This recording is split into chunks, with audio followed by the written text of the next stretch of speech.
And Cam or Lashonda, correct me. So we're going to do the public hearing prior to members' comments.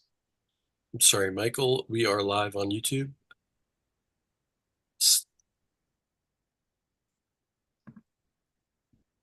Correct. That is the first item on the agenda. Okay, cool. All right. Are we letting everybody in? Yes. Cool. All right. Well, welcome to tonight's May 21st full design review board meeting.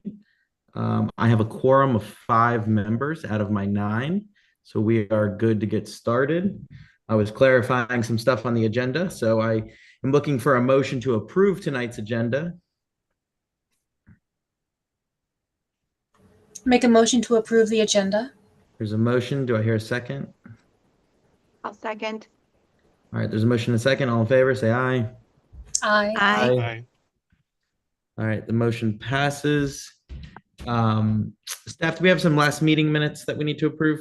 Probably a couple of them. Yes, we have April 16th, April 23rd, May 7th, and May 14th. All right, do I hear a motion to approve April 16th, April 23rd, May 7th, and May 14th meeting minutes?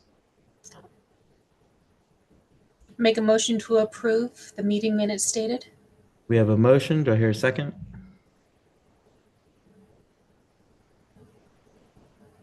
I I'll will second. it. All right, all those in favor, say aye. Aye. Aye. Aye. Aye. All right, motion passes. For the record, did I hear Mike come in? Or am I- We did join during that last vote, Michael. Okay, that's what I thought. Okay, Yep. now we have 6 members for the record, just the heads up. All right, so now we're going to do a public hearing on the design review guideline revisions and additions, which I believe staff is running. Yes, that is correct. Great. So we'll do a quick introduction and have the board liaison, Margaret Perry, just do a quick introduction for the public hearing comments.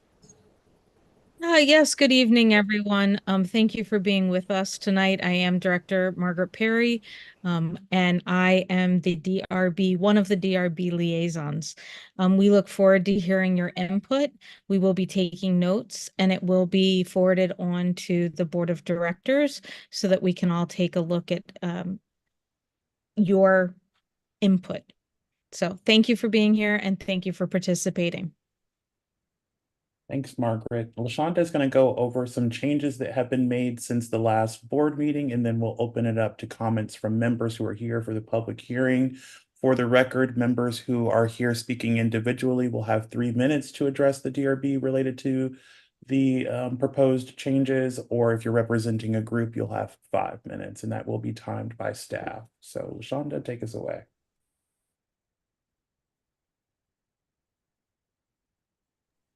You're on mute, LaShonda. My apologies. So the summary, so the board operation committee provided some feedback, and at the April 16th full design review board, the board reviewed the feedback and made some additional changes. The first change was to the gutters and downspout cluster standard for clusters, single family and condominium. The DRB agreed with EAC's recommendation to revise the verbiage for water runoff direction section, which states water should be directed away from the sidewalks, driveways, gutters, and roads, and should never flow over or through curb cuts into the street gutters. The second design guideline that was revised and would be landscaping, plantings, and walkways,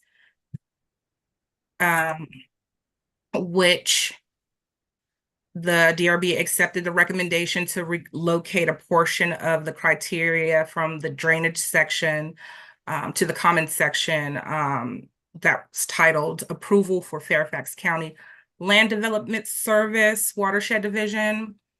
Next is lighting. The DRB accepted Bach's recommendation to relocate and revise the reference to the cozy and inviting lighting for string lights, to move these comments to move that criteria to the comments section. Additionally, they added definition for permanent string lights, and eliminated all references to holiday or seasonal lighting. And then lastly, we have the DRB approved, this is for signage, the DRB approved the recommendation from Bach to extend the time frame for immediate removal of political signs from 30 days to 60 days.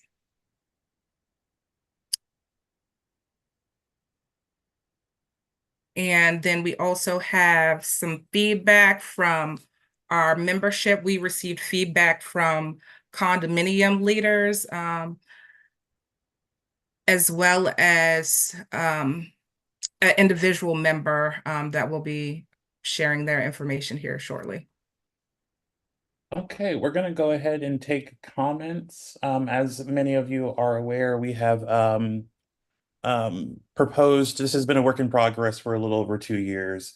We have proposed 60 plus additions or changes to the existing design guidelines to help streamline the process, make it a little bit more efficient for members, and increase transparency and understanding and being able to understand the design guidelines, as well as evaluate and reduce review levels so that some applications that currently require a DRB con or panel level review can potentially be reviewed by Covenant staff to help ensure that members can receive decisions in a more expeditious fashion. So I do have one person that signed up previously, but unfortunately they weren't able to come. Dr. Shobe is not on this evening, but if we could go to the material that he provided, I won't read it verbatim, but it has been shared with the DRB and the DRB's Dropbox as it relates to some requests that the member made,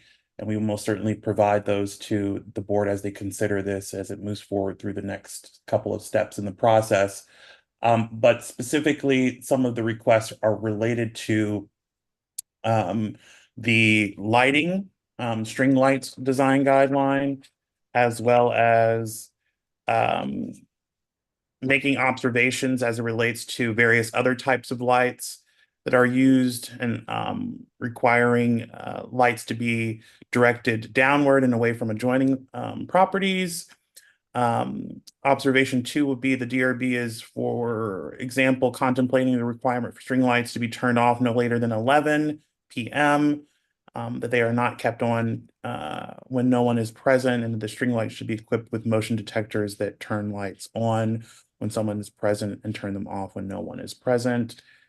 Some additional requests include, if not already subject to Resident Association's resolutions, Dr. Shobe is respectfully requesting that DRB consider whether a revision to the Residence resolutions may be of interest in instances in which a property or owner repeatedly violates the lighting design guideline. And a final request would be the DRB shall clearly and ambiguously state that in any instances, the onus of compliance with the DRB's design guidelines always falls on the applicant or the property owner in which the modification exists on their property, and not the adjacent property owner or the affected property owner. That is a summation of the comments that are on the record and will be a part of the DRB minutes and is included in the DRB package. And that property owner's address is also documented for the record as well. So now we will open it up to additional member comments. So if you have a public hearing comment on the design guidelines that's in the DRB package for this evening, please raise your hand.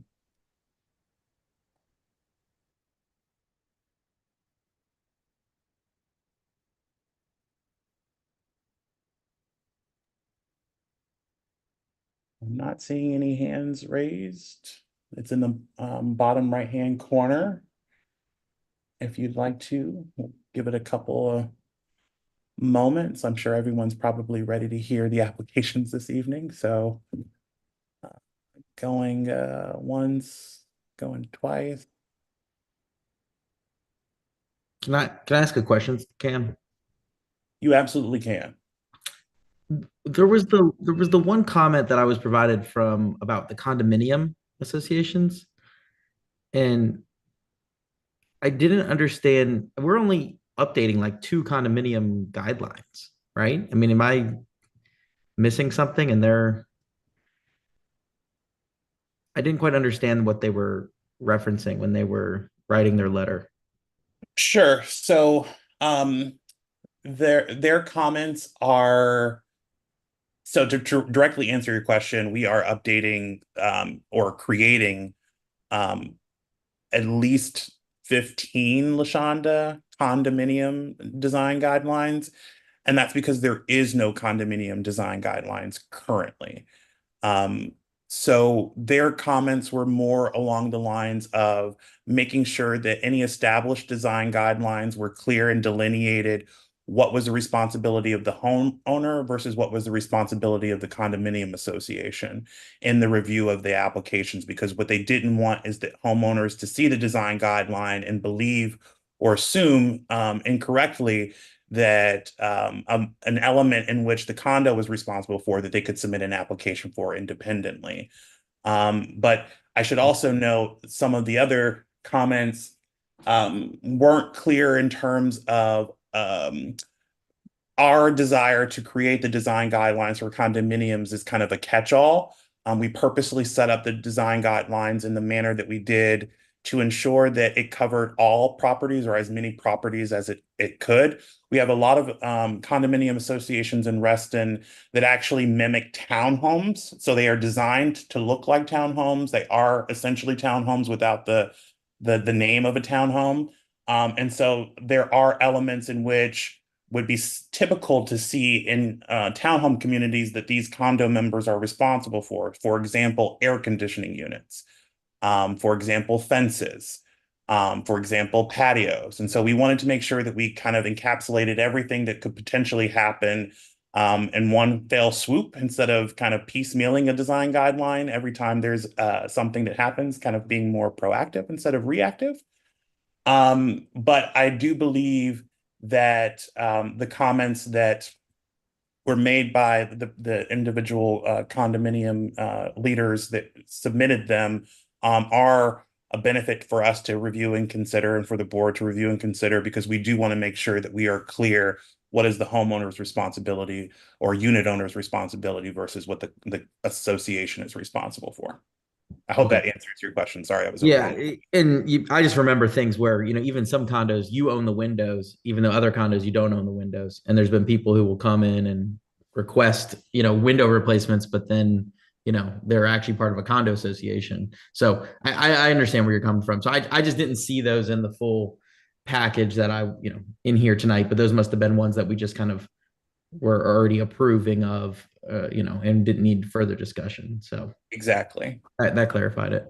We do have one comment. I'll ask Carolyn Kirby to unmute and just state your address and your name, or if you're representing a group.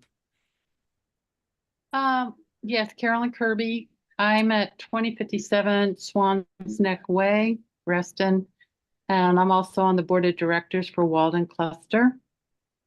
And so I did lose the internet connection when the meeting started, and I missed what you're asking for, the 5 member comments, which is a few minutes. Is that what this is? If you'd like to speak towards the public hearing for the design guidelines that are being proposed, now is your opportunity.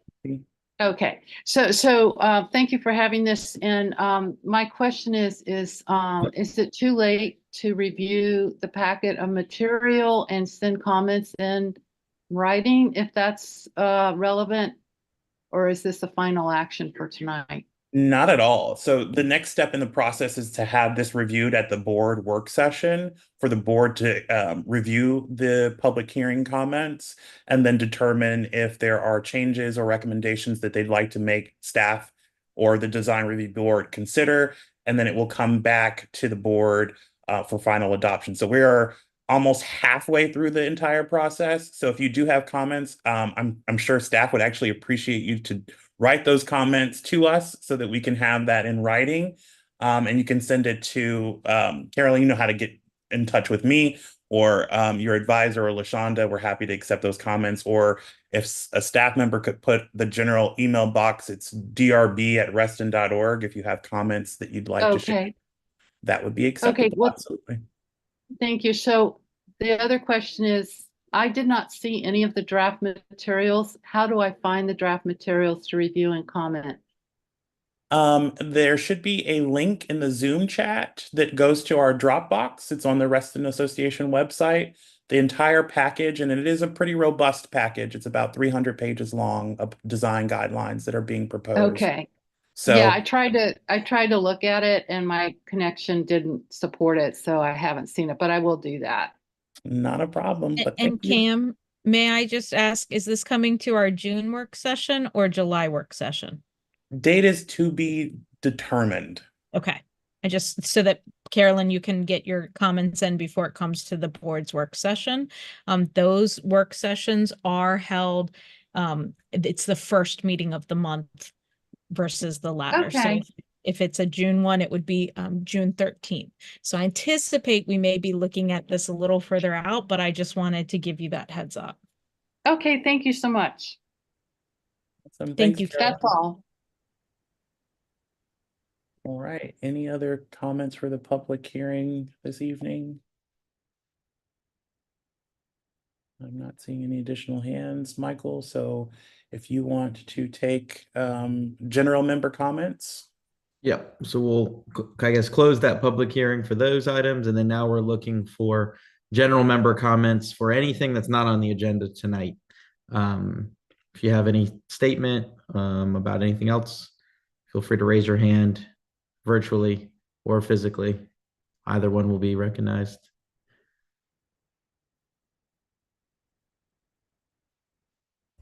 I don't see anybody. So I think we are good to get into the applications. So up first is application G, which is 11541 Hemingway Drive. Is that applicant here? Yes, the applicant is here. I'm asking Emily to unmute. And this is an appeal, I believe. That is correct. This is an appeal by the applicant. And who was on the original panel who made the decision?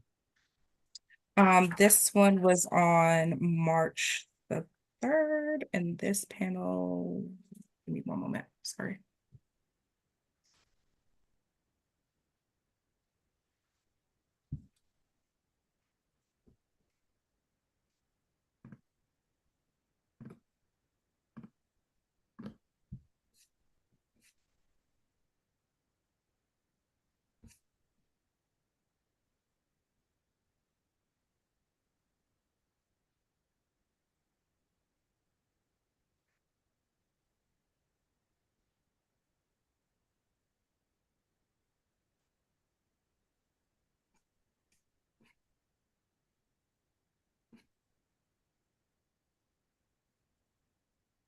So the fifth, our panel members were Camelia, Samantha, and Emily.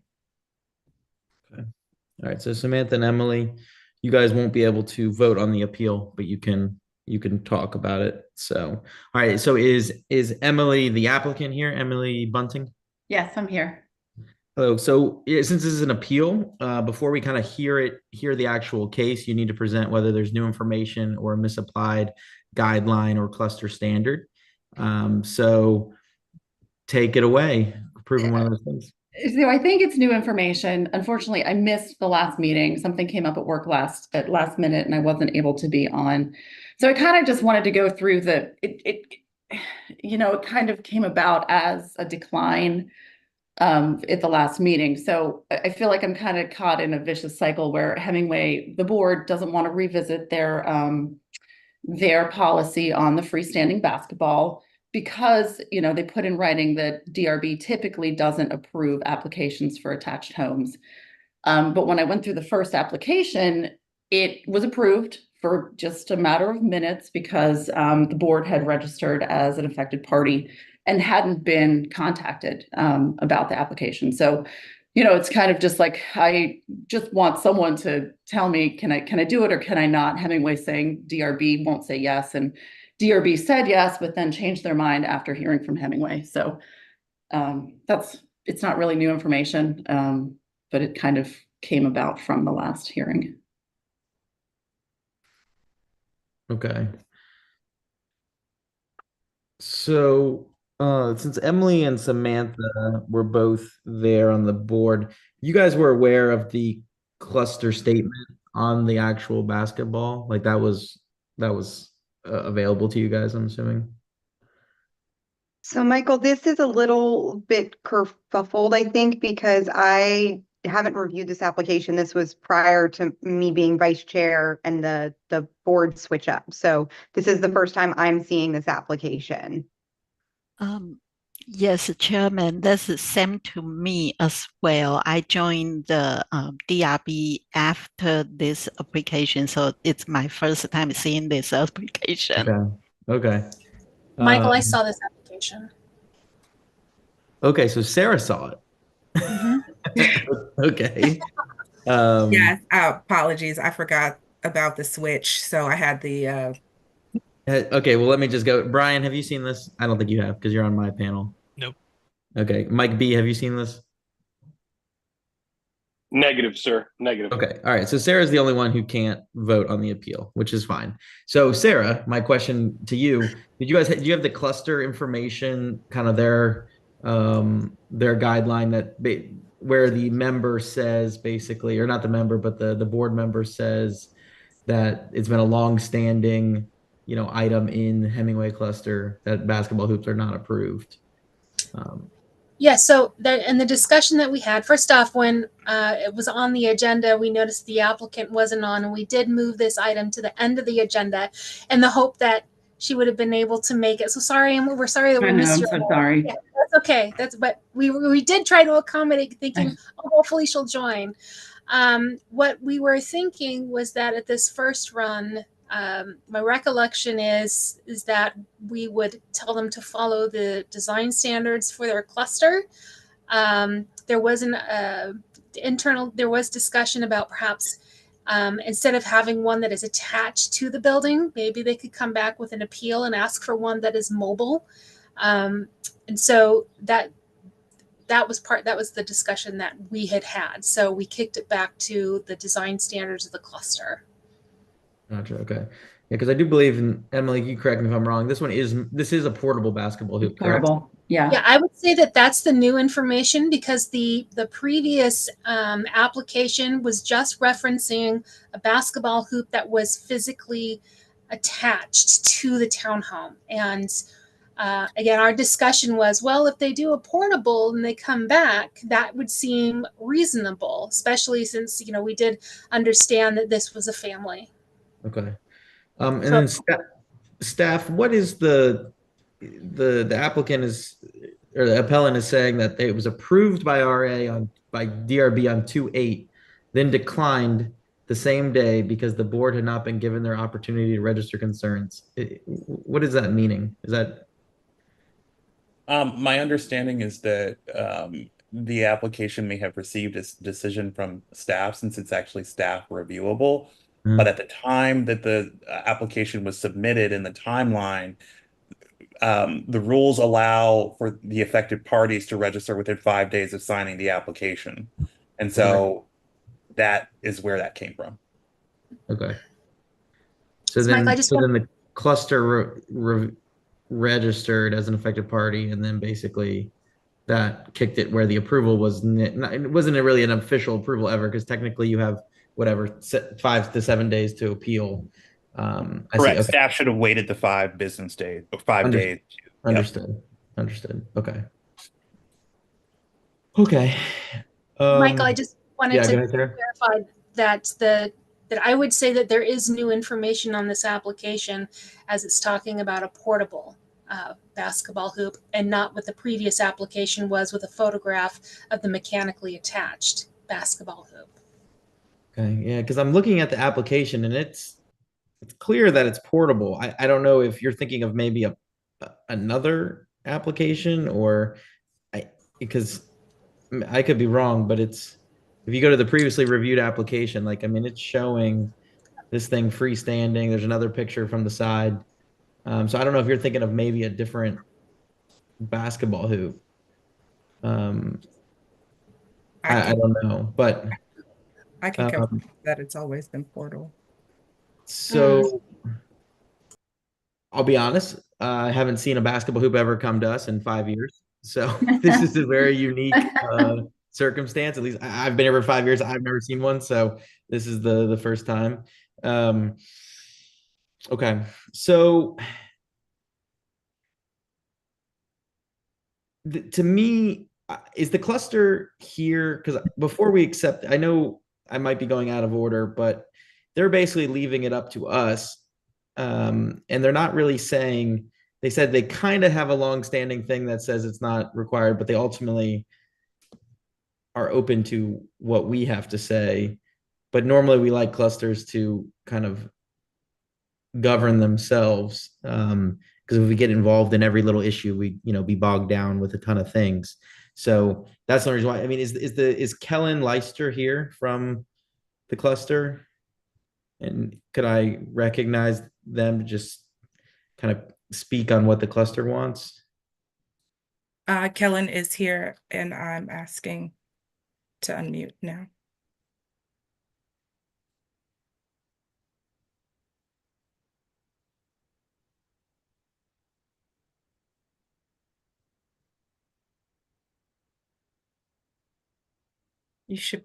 Kellen, you should be getting a request from me to unmute.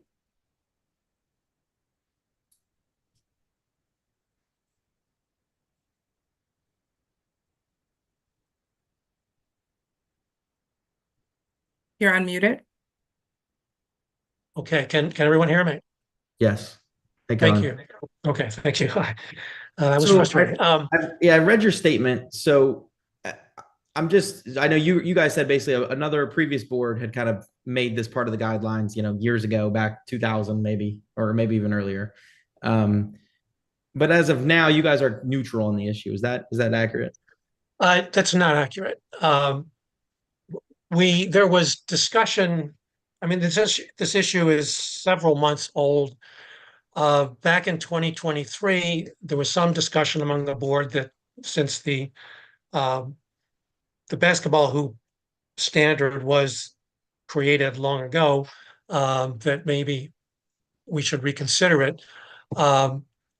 The board's thinking today, and I had wanted to submit and actually submitted an updated affected party statement. I submitted it on Friday and was told that was too late, even though it was by 2 days before this meeting. But so the statement you're looking at is not the current statement. The current statement is that They were provided your recent statement. They were provided the one I They were submitted on provided Friday? your recent statement. That is correct. Great, thank you. Okay, so the cluster does not want to change the standard. We like the standard as it is. If DRB has the authority to override our standard in approving this basketball hoop, I would say, well, then there's presumably nothing we can do about that. But if that were the case, we would expect that the DRB would see something unique, compelling about this application that would result in our wanting to incorporate that in an updated standard. We see nothing unique and compelling about this application. And in fact, we think we have a safety concern. We think that this particular situation is probably one of the more dangerous situations in which to approve a basketball hoop. This property, this driveway is at the bottom of a relatively steep hill right around a blind corner. And we regularly have delivery trucks and cars of owners who live further down that hill that come down that hill, round I'm that sorry. corner. Michael, Yeah. sorry, I apologize for interrupting you, Mr. Lester, but I want to make sure that we're not impeding on the appellant's opportunity to present their appeal. This is not the opportunity for the cluster to share. If the DRB has specific questions for the cluster, that's by all means fair game, but I don't want to make sure, I want to make sure that Mr. Lester's not testifying to anything because it's not his opportunity currently. Gotcha. Okay. Sorry. I more was pulling them in just because I wanted to see it. I now see the email that you sent, maybe whatever that was a couple hours ago, that have the updated statement on it. I am now looking at that now, which is slightly different than the previous statement that's in the application. So I see what the cluster's current stance on it is. So back to the appellant, and maybe also Sarah. What I'm trying to figure out is if the cluster guideline that they're referencing that was, not part of our booklet, was that part of the discussion at all back when this decision was made? Sarah, do you remember? It's my recollection that we were going back on what the cluster's documents were, and that their rules were that they don't allow those. Okay. All right. Okay. Like I said, it's unique. Let me go around and see if anyone has any questions for the appellant, and then we'll have some discussion. Okay, Emily? Sure. Brian, did you have any questions for the appellant? No questions. Emily Inglis, our Emily, do you have any questions for the appellant? I don't have any questions at this time. No, thank you, Michael. Okay. Samantha, did you have any questions? No, I do not have. Mike B, do you have any questions? Negative, sir. All right. And Sarah, you can't vote, but do you have any questions for the appellant? None. So what I would say is my comment to you is that your advantage is that it's portable. And using the word portable is your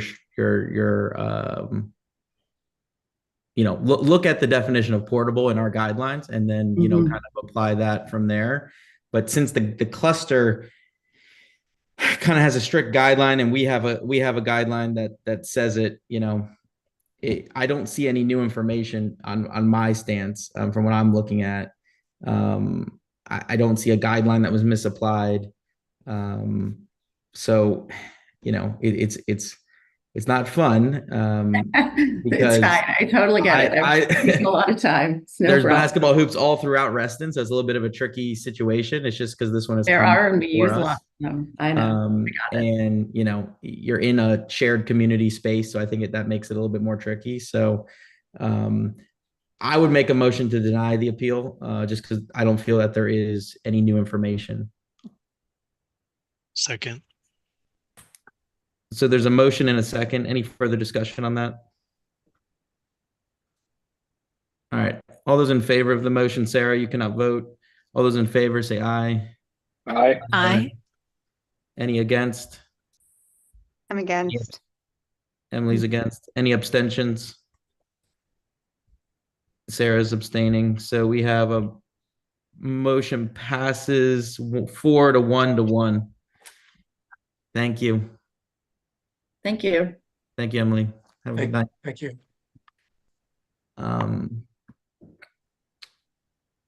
right. Application H.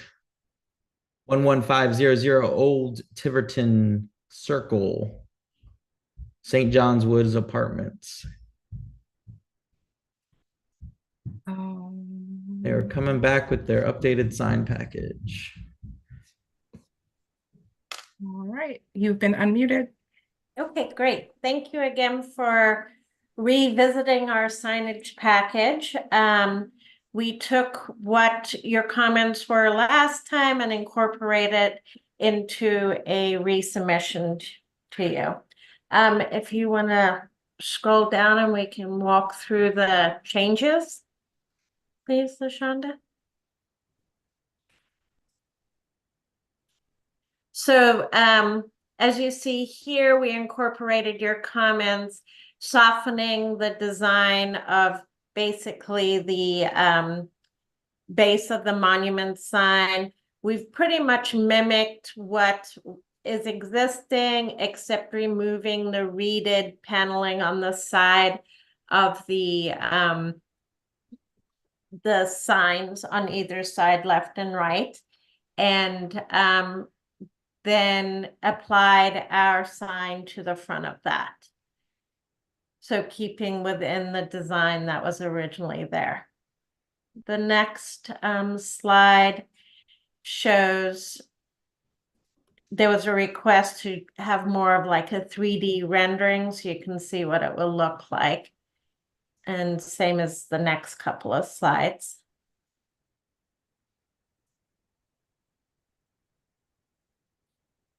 The next sign is the shared sign we have with Timberview. The comment was to apply stud-mounted metal letters to the existing concrete. We're proposing of pressure washing the concrete, filling in the existing holes that are there. There's quite a few holes in there, so we'll repair that. Apply post-mounted metal aluminum letters here, the color of a dark navy, and then we have a couple of options for the logo for you to look at. This is one of them, and I believe on the next slides you'll see the other option.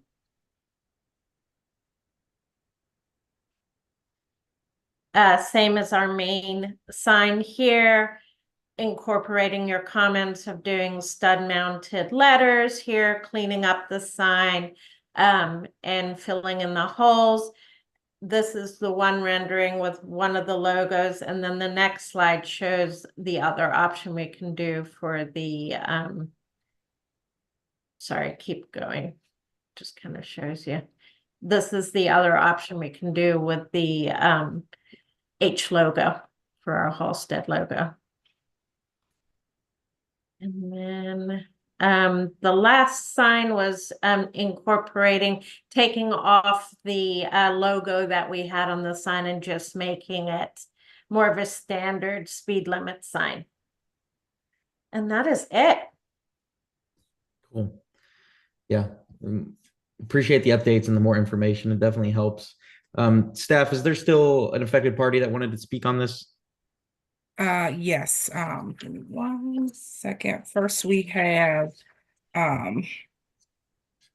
Frank. I'm asking you to unmute. Just a reminder, he's Halsted Glen Cluster representing. Okay, so if you're representing a cluster, you have 5 minutes to speak. If you're an individual, you have 3 minutes to speak, and staff is keeping that time. Can you all hear me? Yes. May I share my screen? I typed up a affected party statement and have some pictures. And I don't know that. Unfortunately, you cannot share your screen unless you submitted that to staff. So I did, and it was there in the morning. So I thought that was the two days. I'm wondering if LaShonda could bring it up, because I know it's in her inbox as of yesterday morning. Start. Fortunately not. It has to be 2 business days, and we received it Sunday afternoon. So, but yeah, so isn't this the second business day? No, it would be Friday and then Tuesday. 2 days, business days before the meeting. But you can speak to the comments that you have. But the DRB did not receive the updated information that you provided. So your time starts now. Sure, thanks. So the 3 things that I'll point out are that, well, we'll go through each of them, but the there's a corporate logo on every design that I think should be removed, and I'll talk through each one. Sign guidelines for commercial signs state that the colors should be subdued. I don't think they are. And what is the third one? There's a sans serif font on the monument sign. I think Emily Inglis pointed this one out at the last meeting. I called that out because every other monument sign in the North Point area has a serif font. So first, I wanted to go through the monument sign at the intersection. All right, so colors should be subdued per guidelines. They're not. I also wanted to call out that want to bring attention to the corporate logo. There's not an example of this anywhere that I could find. So like particularly the 3 apartments in North Reston. There are examples of photos. If you look at the apartments at Harbor Park is real close. That sign is, I think, a really good example and kind of matches the St. John's Wood sign. There's another one, and this is closer to a monument sign. I might be using words interchangeably, but the North Point Villas actually does have some nice iconography on the sign to make it look nice, but it's not the corporate logo of the entity that owns the property. I think that was the main concern with the intersection sign, right? I did also, I figured I'd call out that am I still? Yeah, there we go. The housing inequality and the disability accessible logos aren't on the sign. It just feels like a thing that you might want to add back in, but that's not really that much of my business. I would ask that the DRB look at other examples of apartment signs, right? So again, the apartments at Harbor Park, you can take a look at it on Google Street View. And the closest other one that I saw was the Crescent Apartments on North Shore Drive and Cameron Crescent Drive. It looks similar, right, to the St. John's Woods, like nice and muted colors, no logos. How much time do I have? I'm sorry. You have 2 minutes remaining. Oh, great. The entry sign, we talked about this last time, but it's not actually on St. John's Woods property. So I don't know why it's a part of this proposal, right? The Timberview cluster will talk to this, but it's their sign, so they're going to remove it. That's the second one. And then the main monument sign, 2 things I'll call out. The font should be a serif font, not a sans serif font. I think there's a single example of a monument sign in North Reston that looks like that. That's 1.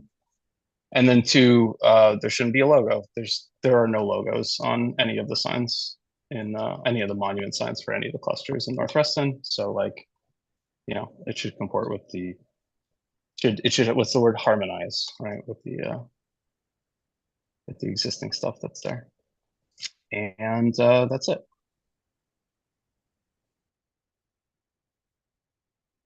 Thank you. Next, I am going to be unmuting Laura, representing cluster Timberview. Laura, do you want to start the time? Yes, ma'am, you can start. Okay. I just want to say, just for background, when we first got the application, I reached out to Sean Linehan, who's part of the project, and just let him know their initial sign was just way off of what is typical in Reston, and offered some solutions. Also, gave him examples and said, hey, this is, we just recently updated our big monument sign. Here's what we did. Here's our vendor, because typically Timberview likes to help share resources with other communities and say, okay, here, let's work together. And so it sounded like they were receptive, but I mean, ultimately we can see that they showed the exact same application the first go round. And I think the second go round is better, but like same thing, the logo I think is just way too big and unnecessary. And I will say too that it's a little upsetting for us to see like they have other projects around the area, and there's like Fair Oaks Halstead. That sign looks fantastic. That sign looks like some money was spent on it, like it was appropriately designed and implemented. It looks great. We're right across the street from this sign, and it is not at all cohesive with the look and feel of Timberview. We've spent a lot of time and effort to update the look and feel of Timberview, and that's reflective in our home sales currently. In the last 5 years, we've outpaced nearly every community in Reston with our values of our property, and we don't feel that this particular sign is going to help that in any sort of way. And that is just not like something that we're interested in. Also, the sign that is shared, we offered to say, hey, if you want to work together on this sign and make something cohesive, we could do that. But that's been met with like nothing positive, like there's been no back and forth in regards to that. It looks like they just want to slap a sign on top of the sign we have right now. And that's just one of the things that's on our list to actually reface to reflect what we already have in Timberview. So what we wouldn't do is just stick a corporate logo up above what we have there, because we're not happy with the way it looks currently anyway. But on that one, it does need to be a separate situation, because we've done some research. We've had Reston Association do research, our management do research, and there's no legal reason why we should have to put another entity's logo on that sign. I know that probably the initial builder did that, but it's on our property. We maintain it. We pay the electric bill, and our proposal is that we'll be taking that back, removing their name, and eventually putting in a DRB application for that sign ourselves, because I also just feel like we don't need to be advertising a commercial property. And that's, if they wanted to, at the initial beginning, stick within the designs of Reston, we would have been open to that. But because there's just really not a way that we feel like we could do both and make it look right, we're just going to say like that's not something that we're interested going further or going forward. So I mean, we have the same feedback in regards to the big logo is just not appropriate. I don't feel like they're really spending a lot of time and effort to make that sign look cohesive with the rest of the North Reston area. And I mean, Cam gave some really great examples on the last meeting of kind of where the direction that they should be heading in. I think they're heading there, but I don't think they're there yet. Thank you. We have a couple APs, and I'm just going to run through them really quickly because we have people that participants that have dialed in. So if you're here, if you could raise your hand, or if you've dialed in, if you can unmute yourself. The next AP is Myron Billings. Shoba.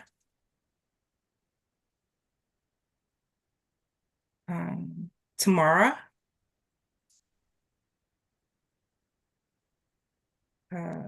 Or Kelly Santro. Showing no hands raised. Cam is also an affected party on this. So Cam. Hi, yes, I'm Cam Adams, the Director of Covenants here at Reston Association on behalf of the Reston Association Board of Directors as an affected party. I just wanted to make two small comments. I wanted to reiterate what Laura just shared in terms of the ownership of the shared sign with Timberview. I could find no documentation, no easement agreement, no records that would reflect an easement for that signage, and that sign is on, that monument wall is on Cluster Association property belonging to Timberview. So if the DRB were to consider that, I do not believe that without a joint application, that portion of the application can be reviewed without approval by Timberview. And then additionally, the comments made at the last review of this were related to the particular logo being used across all signs within the Halstead company. But I did want to make sure we pointed out that per Laura's comments, Halstead Fair Oaks actually does have signage at the entrance of the community that does not have the logo at the front of it. It does not have an H to represent. It does have a modified sign that looks actually pretty well, but it does not have the H logo on the signage at the entrance of the community. So I just wanted to make sure that that was shared with the DRB as you all review additional comments from the applicant, but no further additions from Reston Association.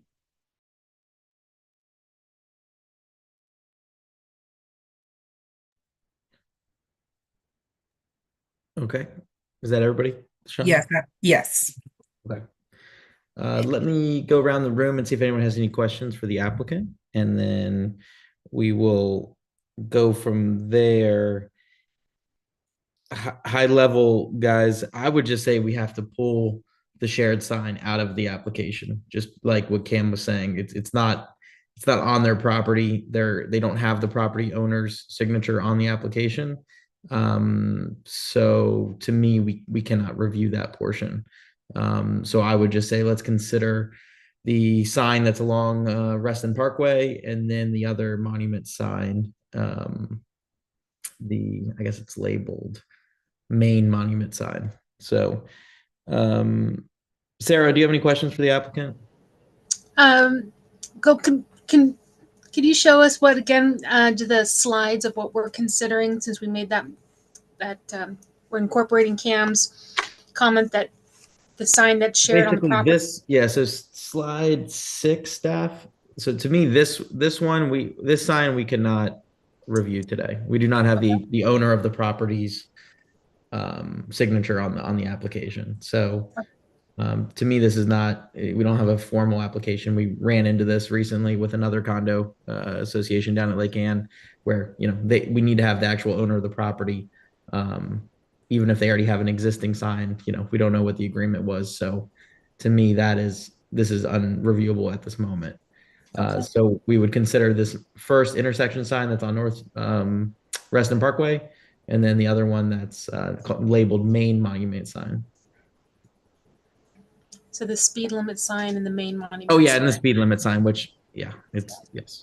Can you go back to the main monument slide? Did I understand that there was a comment that did they want the font for the new sign to match the font of the old sign? I didn't quite, I guess that's my question about the fonts. What font is on the new sign? I guess that's the question.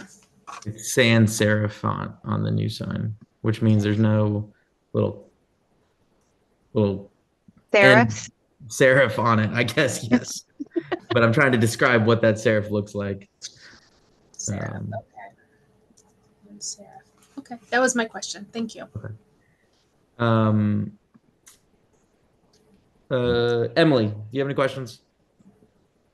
I'm curious as to if we've been provided with an actual paint color, because I think we're all aware that a rendering of a solid image on a camera is not going to read the same as if, a nice dark navy in person. So did I miss somewhere where we got like paint samples or actual colors added into this? There should be the PMS colors on the last page. Yeah, there's a Pantone. Yeah. There's a Pantone there on page, whatever it is. Yep. Yeah. But all the signage, correct, is the dark blue. Or Yes. the surface mounted letters are all the dark blue. Yep. Okay.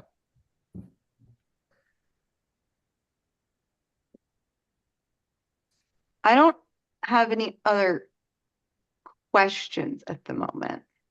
Okay. Samantha, did you have any questions? I do have one for that monumental sign. Is it only proposed to put up the new sign onto the existing structure or take No, out the structure altogether and rebuild a new one that's the We're same gonna- as the older one? we're gonna redo it just because the existing one is pretty old. There's quite a bit of rot in it. So we're gonna redo the whole thing. But at our last board meeting, it was said they would like it to look the same as what was existing. So the new one will be casted concrete, or what kind of material it is? Oh, it's wrapped in PVC. Oh, okay. So it will have a longer lasting durability. And then the substrate of it will be concrete with steel too. And then it is all wrapped in kind of 5-pound, Yep, that kind of exactly. material. Okay. Yep. We're going for durability here and maintenance as well. That's not my concern at the moment, but thank you for your answer. Mike B, did you have any questions? No questions for me, and I agree with your assessment about eliminating the other side. So, nothing else. Brian, do you have any questions? No questions. So the only question I have is for staff. So our guidelines with commercial properties, after we had this one last time, I looked into this because I was wondering why they had so many signs. Because typically you only have one sign for each entrance. And they somehow have a sign that's out on Reston Parkway, and they don't have an entrance anywhere near Reston Parkway. Is the existing sign is there an approval for that existing sign along Reston Parkway that we know of? Not that I know of. I can take a look if you give me one moment. Because I know you guys did some digging and, kind of the history of the other sign. So I didn't know because that sign is just so materially different than every other sign in that area. And I would be shocked that it was even ever initially approved and that they maybe just put it up. And then, now by default it's kind of it's not necessarily grandfathered if it's not approved, but if we approve this, then we've kind of essentially grandfathered it in accidentally. I can answer that question. It was approved. I can't tell you when in doing the research, but if you look at the left side of what's on the screen, there's uplighting to it. It was a part of that project that they came back for lighting approval. So the sign was approved years and years ago, but it was approved. Okay. All right, cool. Just making sure. All right, well, we'll have some discussion and then we will, if we have any more questions, we'll come back to the applicant. So does anybody want to throw out any kind of thoughts on the signs? There's two options for the main monument sign, and then the one off Reston Parkway has just one option at the moment. Anybody have any thoughts on them? I guess I'll go. So my initial gut check is I also think that the giant logo is a bit much. It offsets everything. So where every other neighborhood entrance is either left justified or center justified. Now we're talking about this kind of offset arrangement. And I think that if the applicant were to look, the sign that's directly across the street is the sign for North Point Village Shopping Center. And that has a way that incorporates the brick, the brighter blue, some serif font that it's literally right across the street. And I think it is a good precedent if they want to tackle this aesthetic, they already have an example within spitting distance, forgive the expression, of how to incorporate that color palette with the brick and still make it feel like it's part of Reston. So I'm a bit averse to the uber bright white, cool tones, sans serif font. Like it reads all very like modern, and it kind of feels like Lansdowne, if I'm being perfectly honest. It doesn't feel like Reston. So my gut feeling is that while I appreciate the idea of like keeping the sign for this one, you know, as is in terms of the framing aesthetic, I would even say that still staying with the bright white paint might even not be the best fit to go with something that might be a little bit more like a cream or a beige that's more muted and would blend in with the environment. We want the sign to be visible, but we don't want it to, you know, reflect headlights and be, you know, an eyesore. So my advice for the applicant would be to look at examples of signs around Reston where this is being done well, and kind of take that under consideration with another iteration. That's my soapbox. I'm getting off of it. Okay. Anybody else have any thoughts? So I looked at the sign for the other complex in Fair Oaks that was mentioned by Halsted, and it just so happened that on Google Earth it had a picture of their old sign with the logo on it and their new sign without the logo. So it seems that Halsted does do their signage and not put their logo on. And in looking around in this neighborhood, and then also in other neighborhoods, and like up and down Wheelie, you know, Chestnut Grove, North Shore, there's no corporate logo piece on those, but there is like a small graphic that's representative of the location. And at Fair Oaks, that's the same thing that Halsted has done. Instead of having the H, they had like a graphic that went along that to characterize that location.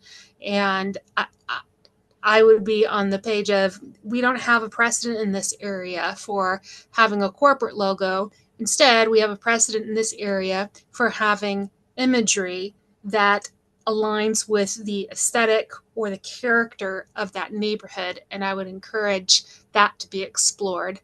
On the side note, I also think that H, that color blue and the H is very similar to like a highway sign for the hospital location.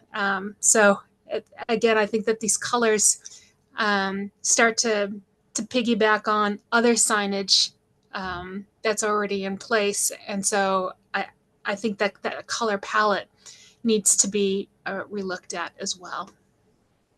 Okay. Brian, Mike B, Samantha, anything?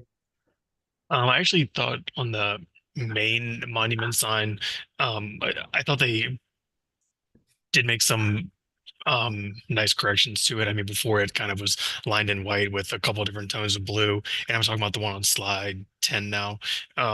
So what they've done is kind of muted the background of it to make it match the existing sign. I agree. I think I could live without the corporate logo on it, but I do think they made some concessions on this one. But I'm not in love with the sign on Reston Parkway, to be honest. But I think everyone else has really made some compelling points tonight. So so yeah, I'll leave it at that. Okay. Mike B or Samantha, anything?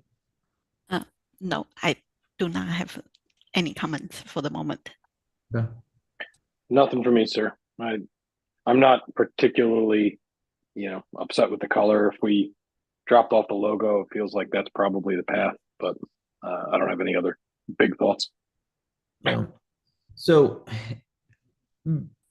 one thing I would say, the font, you know, to me doesn't, I know most of the signs have the serif, but even if you look at Buzz Aldrin Elementary as an example, they have sans serif font.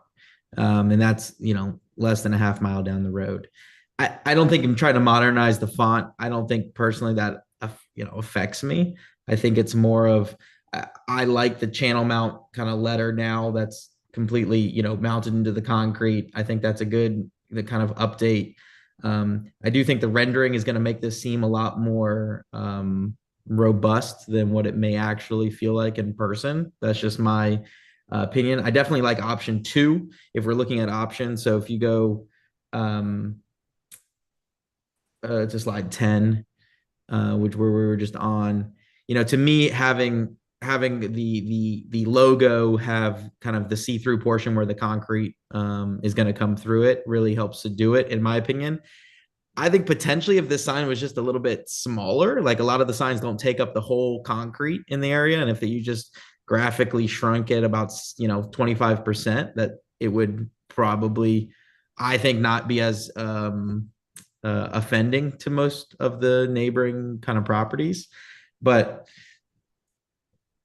to me, if somebody wants to update their all of those are clusters there, so they don't have brands, right? They don't have brands. That's just they're clusters. If clusters started branding, it would be kind of weird.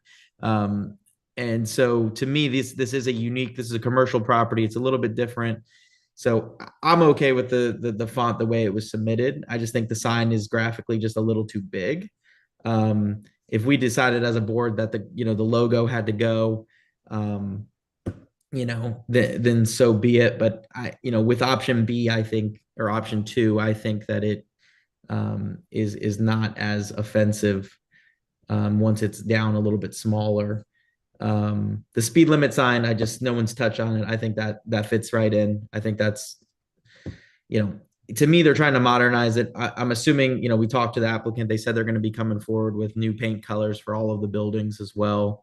Their goal is to try to, update and try to modernize this facility. So I think overall that's fine. I personally have never thought the Reston Parkway sign fits in from the beginning, even the existing St. John's Woods one. I thought it was just somebody going rogue and putting it up. I was shocked to hear that it has approval. We normally only allow 1 per entrance. And to me, I don't want to approve a sign to kind of set a new precedent where there's now 2 for when they only have 1 entrance. Then everyone's going to start advertising on Reston Parkway that they're slightly adjacent to.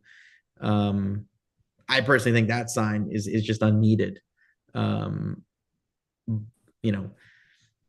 So that's my opinion on that one. I mean, even if you think of a lot of other communities, we don't allow them to just advertise on the Parkway or any sort of, Sunset Hills, Sunrise Valley, whatever it is, unless it's at their entrance. So I think that sign's a little bit unique, where I don't even think, I know there's an existing one, but I don't really want to approve a new sign going back, to be perfectly honest. But those are just kind of my comments.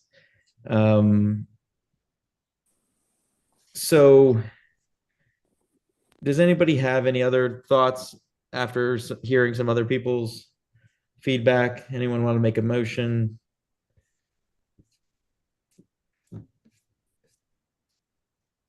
Mr. Chairman, I do have one question. So, is this considered complete application if the sign is going to be totally demolished and rebuilt new? Would we typically see the construction drawing that have a section and showing the materials, stuff like that? Or this is sufficient? I thought they were just refacing the one that was there, to be perfectly honest with you. I didn't realize that they were going to tear it all down. I think if that is their intent with what you confirmed, then we would probably want a little bit more, information on what's going, back, rather than just the words, because they do call out PVC base, aluminum posts, crown molding cap, no material for that. Right. And the other sign, my understanding is the stone on the base and the brick on the top, and look like they are going to do it as concrete. So my thinking is they're gonna propose to take them all out and rebuild. Yeah, no, this one, I think they're just proposing to basically take the existing St. John's Woods portion letters off, fill those with some sort of concrete filler that matches that existing precast, and then apply their sign directly to the concrete. And if the applicant is on and can confirm that, but I'm pretty sure that's what they're going to do. Oh. Is the applicant still here? Asking him on mute.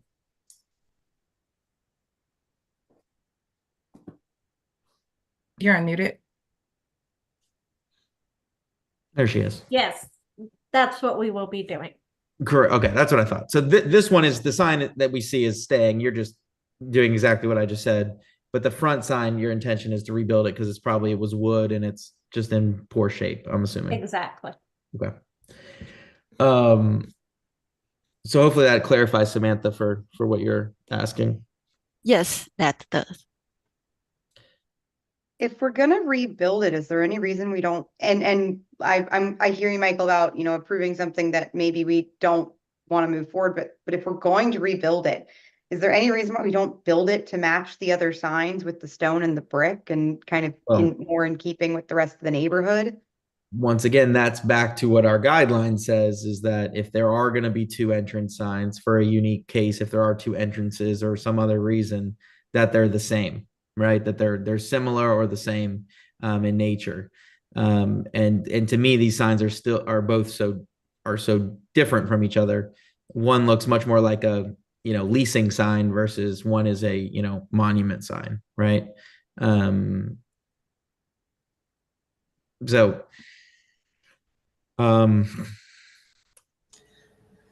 Michael, we do have a hand raised. Barrett Tucker from Timberview Cluster. Are they registered as an affected party? Not as an affected party. Laura was the registered affected party for the Timberview. I didn't know if he wanted to allow Mr. Barrett to speak. I mean, if he didn't register ahead and was he not here during the public comment that we already went through? Yes, he was present. He just had his hand up, and I just wanted to see if you would allow him to speak. He had a hand up. Okay, and we just missed him, you're saying?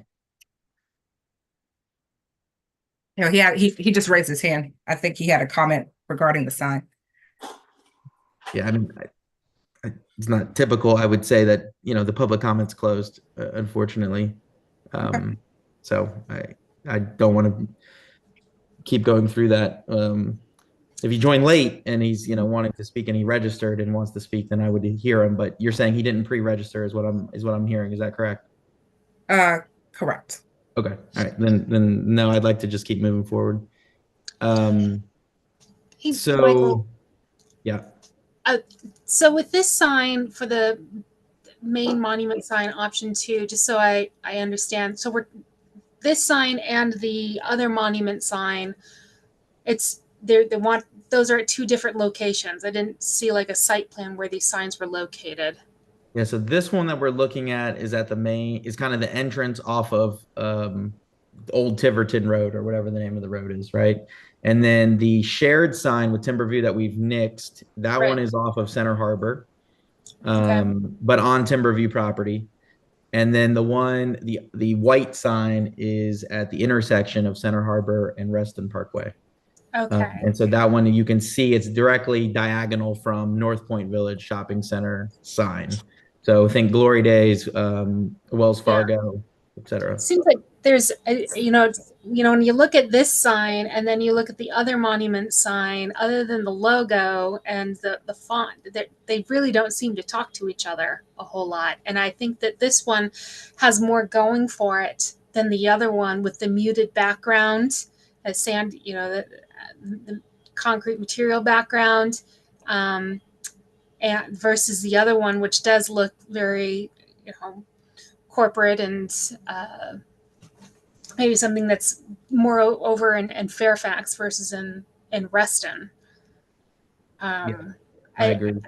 Yeah, and I just think that the big color blocks on the other sign just take away from the character of the neighborhood and all other residential property signs that we have here. I mean, you see a lot of signs that have either a natural wood background or the concrete, like over at North Shore.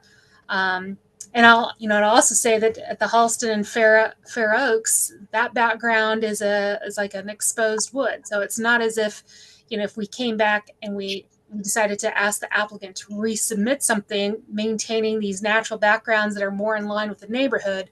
We're not asking them to do something that they've never done at some of their other property locations. I guess I just want to say that if we do go through and propose and something comes up for a motion, that we're still working within, we're still trying to find some common ground here with both the neighborhood and the applicants. Yep. Does anybody want to make a motion? I've put a couple of thoughts together, so I'd like to go ahead and make a motion and invite other members of the panel to make amendments or ask if there could be a correction to it, but I'll give a start. I'd like to make a motion to deny the application and resubmit. That one, they provide the construction plan and elevation with dimensions for the rebuilt sign, monument sign. That on their signage, they remove the corporate logo. 3, that they propose colors that are more in line with the feel of the neighborhood, and I would encourage them to look within a 2-mile radius. There's plenty of options within a 2-mile radius of their property. And then the last part is that to propose a font that aligns with more of the aesthetic, again, within that 2-mile radius. So there's 4 parts to that Okay. motion. There's a motion.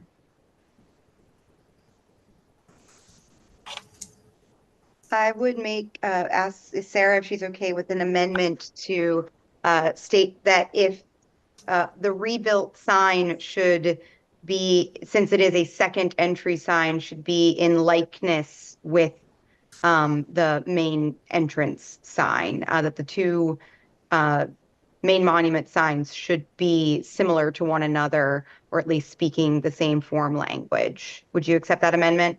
I accept that amendment. This is Mike B. Just a quick question. Are we talking about a denial or a revise and resubmit? Revise Again, and just a question. Like a Okay, deferral. there we go. I'd like to amend just- and clarify that this is a revise and resubmit. 10-4. Thank you. I appreciate the assistance. Does anybody, we have a motion, we have some amendments. Does anyone want to second that motion? I'll second the motion. There's a motion second. So any further discussion? The only thing I would say is that I think we should clarify that we're removing the shared entry sign from the application until there's until the actual property owner is a joint applicant. So I accept that amendment. I just want to be clear on that.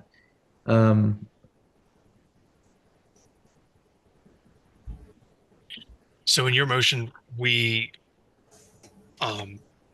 they're not moving forward to the sign with either sign, the main monument sign on Reston Parkway or the one at the neighborhood entrance. They would come back and resubmit both of those together. Correct. Okay, thank you. And right now the motion is suggesting to remove the corporate logo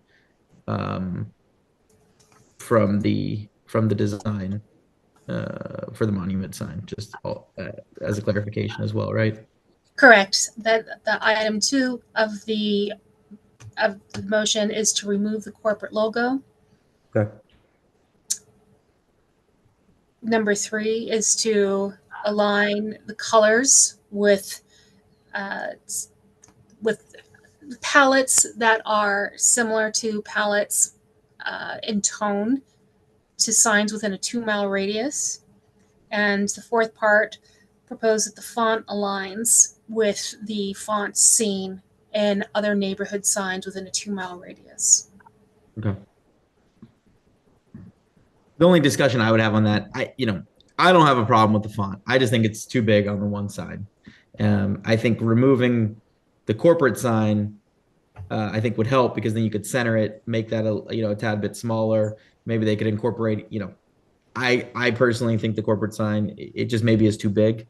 And it's throwing people off, but I'm just giving further discussion on the motion. I'm not trying to make an amendment to it. And I think that's there's a good part here you can pull from the language of the motion is that it's propose a font that aligns with existing signs within a 2-mile radius. So if they can see something within a 2-mile radius that aligns with what they want to propose, so it's not denying that font, but does that make sense? Yeah. Okay. So we have a motion. We've had some amendments. We had it seconded. We had adding further some clarification. Staff, are you're good with the motion? You understand it? Yes, I'm good. Okay. Let's take a vote. So all those in favor of the motion say aye. Aye. Aye. Aye. Aye. Any against? Any abstentions? All right. So the motion passes 7-0 because I think John joined us. I heard his yes in there. So Yes, I did. I finally turned on my microphone. All right. Thank you. We will see you guys back here again. Okay, thank you. Thank you. All right, moving on to application I, 11229 Leatherwood Drive. So I couldn't identify the applicant, but we do have some participants on the phone. So Sean, if you are on the phone, could you please dial *6 to unmute yourselves?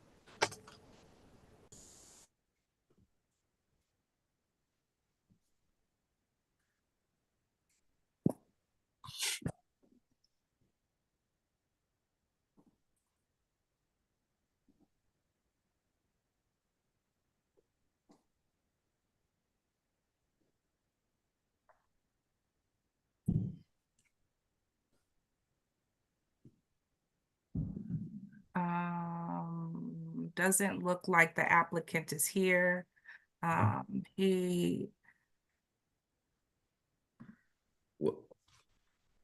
he did indicate that he would like to be present during the review of the application.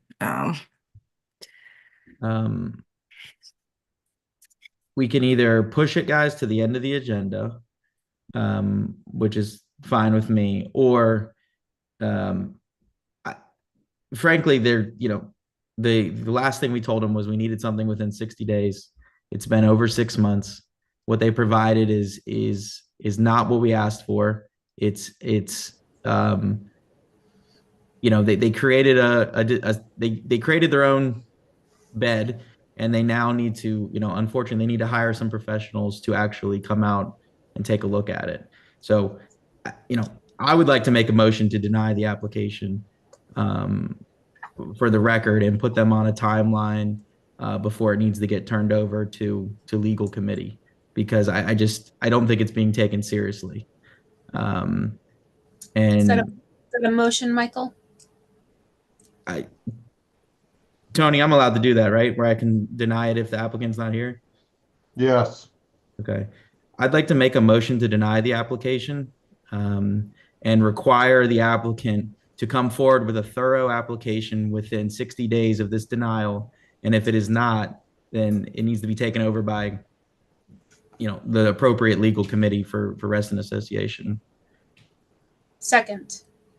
Can I have clarification when you say thorough? Do you want him to submit the professional? We asked for a 2-scale plan, and all they did was write 1/2 inch equals 1 inch on the plan, which I then printed it to scale and started scaling it. And the only thing to scale was the shed.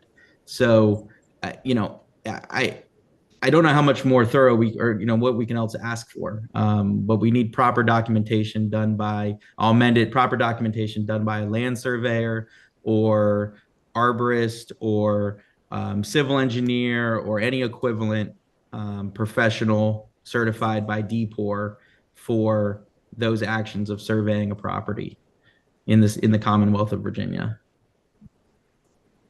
And you said 60 days, correct? 60 days, correct. Thank you. Sarah, do you accept that? Yes. All right. Any further discussion on the motion? All right. All those in favor say aye.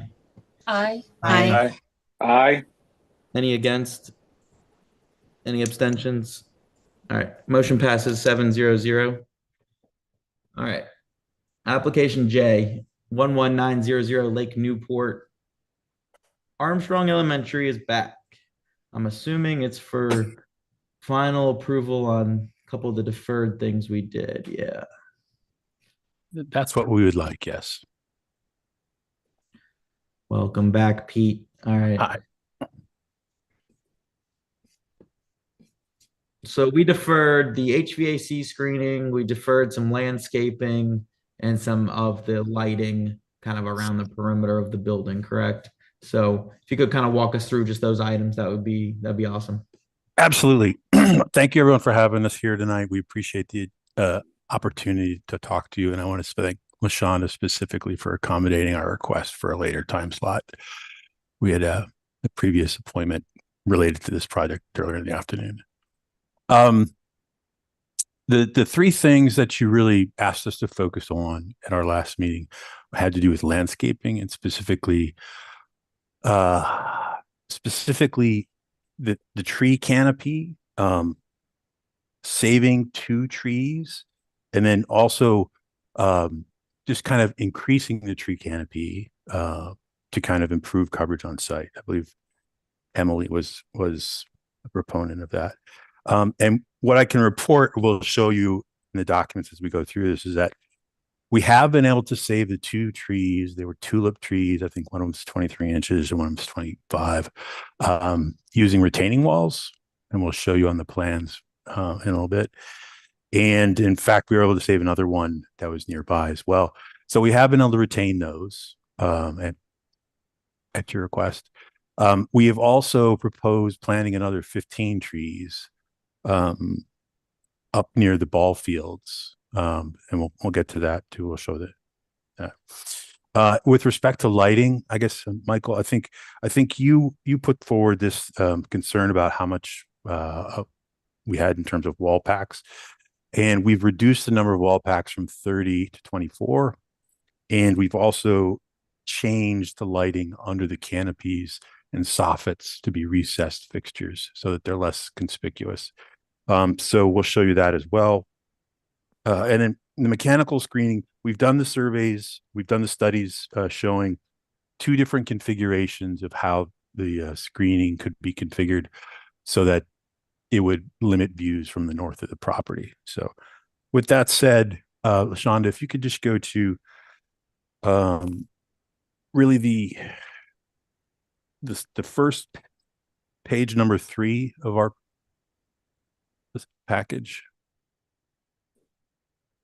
And then if you could just zoom out. Okay. All right.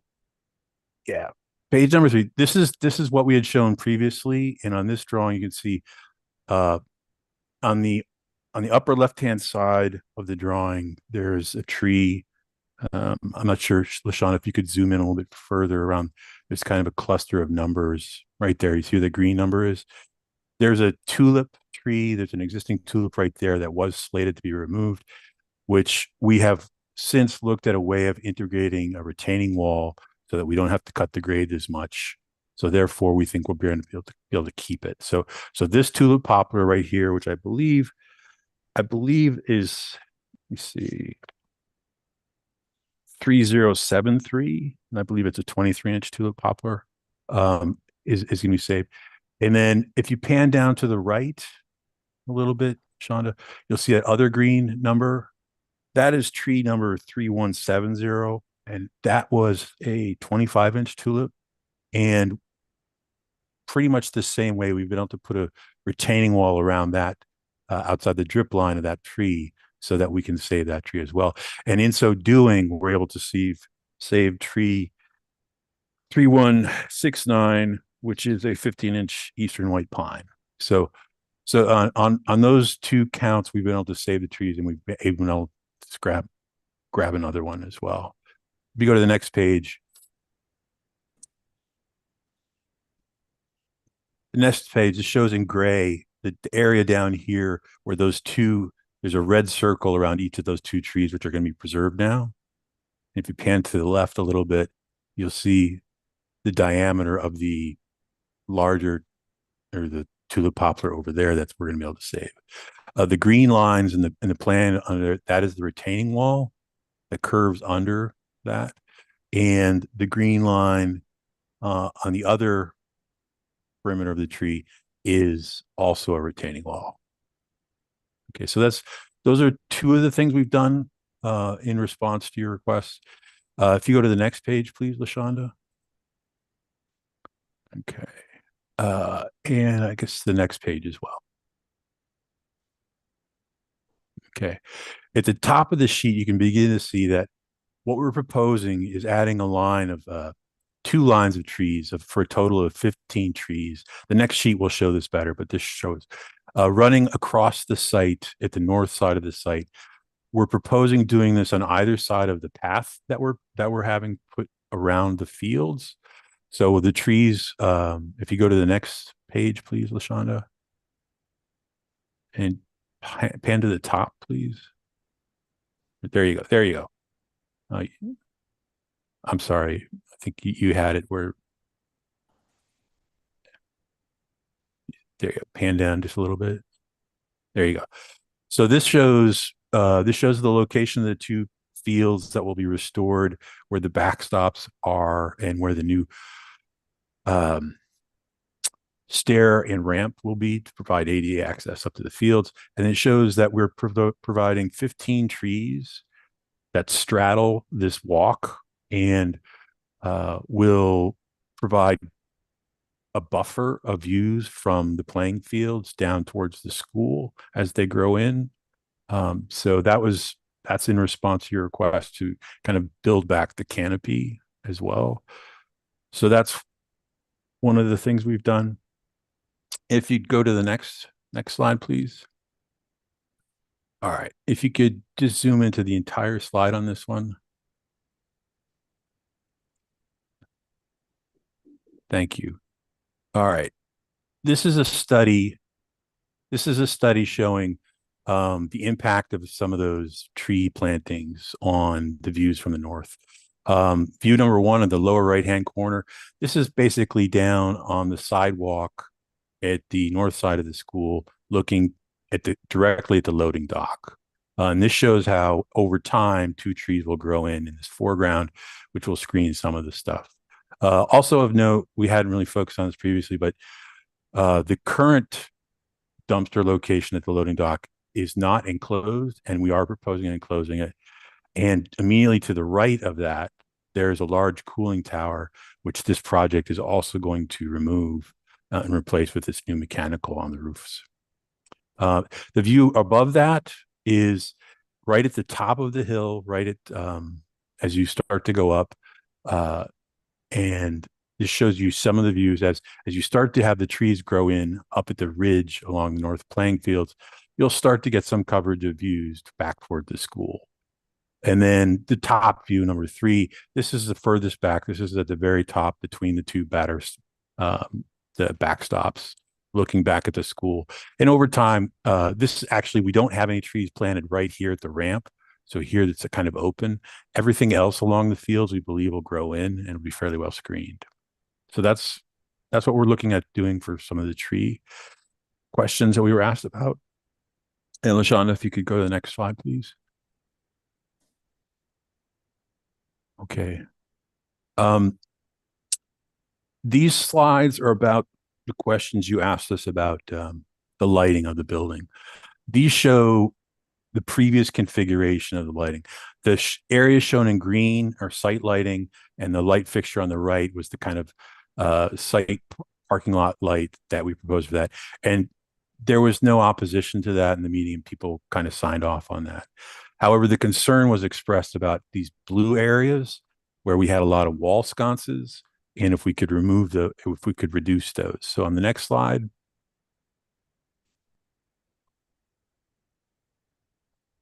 If you could just zoom into the same size. Okay.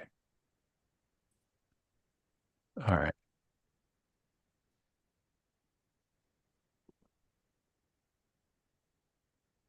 If you just go back, pan up to that Sorry, it's a second. big application and it's stalling a little bit. Okay.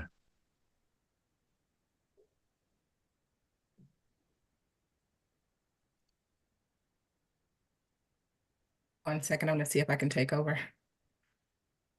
Oh.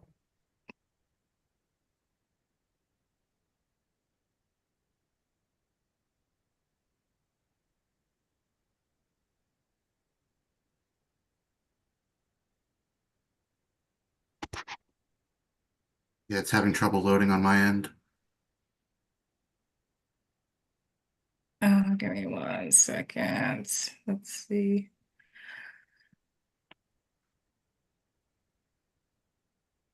Well, I can explain that the slide while we're waiting for it to come up.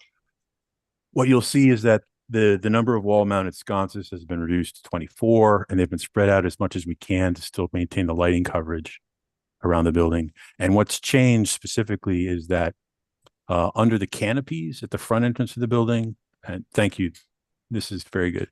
And then at the back of the building, we have changed those to be recessed soffit mounted lights. And then also at the upper left-hand corner of the plan, you see that's a library, and we have a extending soffit over that. So we've integrated lights into the soffit up there.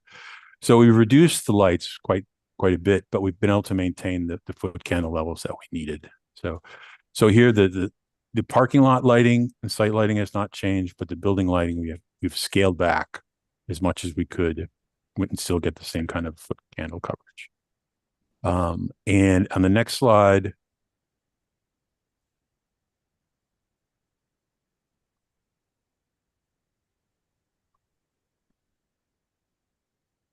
It is a fairly large application.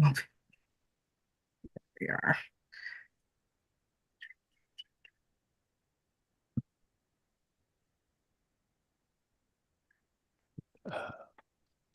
Going back. Yeah, there's one on this.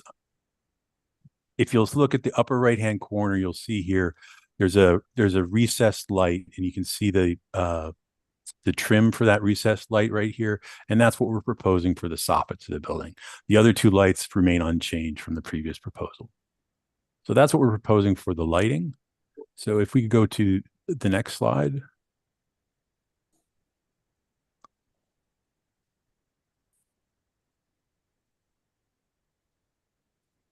And just zoom in on this.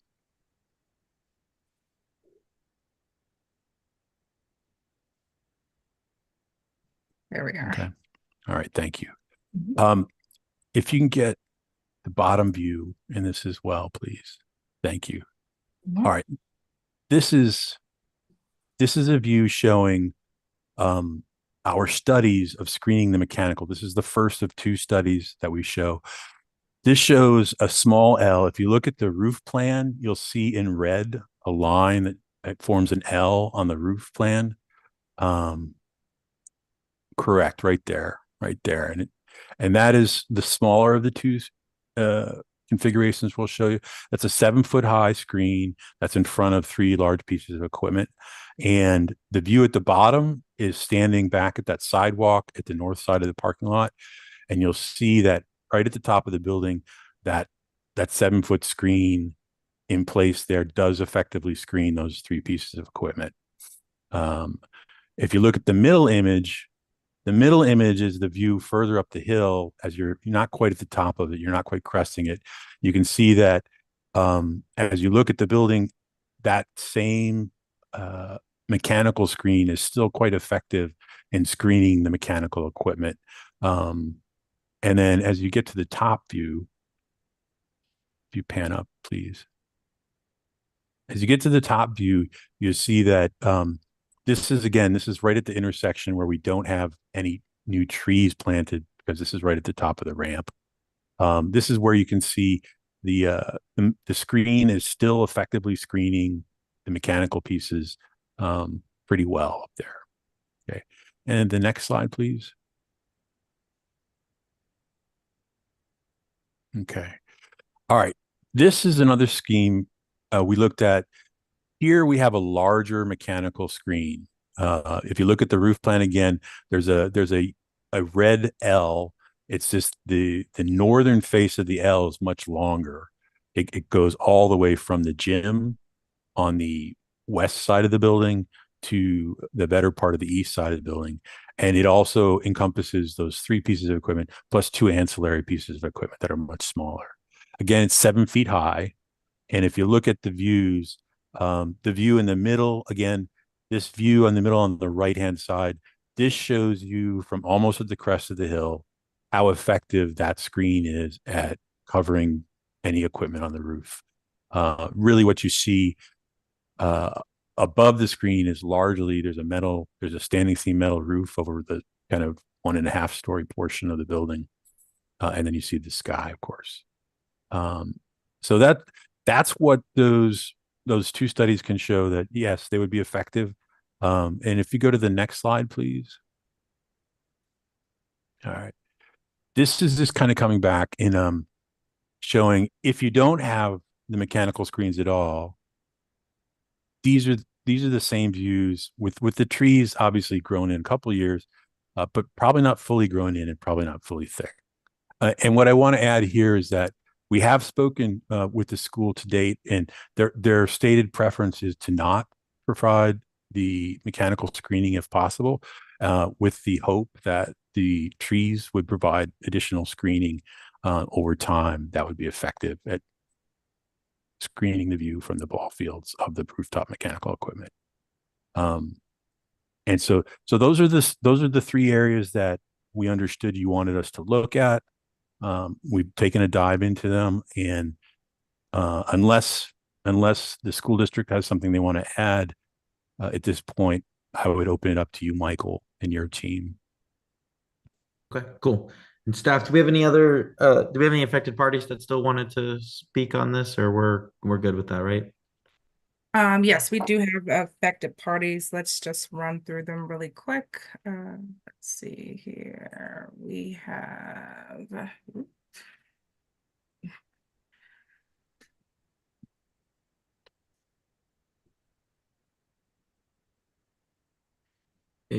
yeah, also, if anyone's here that's affected party, just raise your hand. There's not that many people left on the call, so.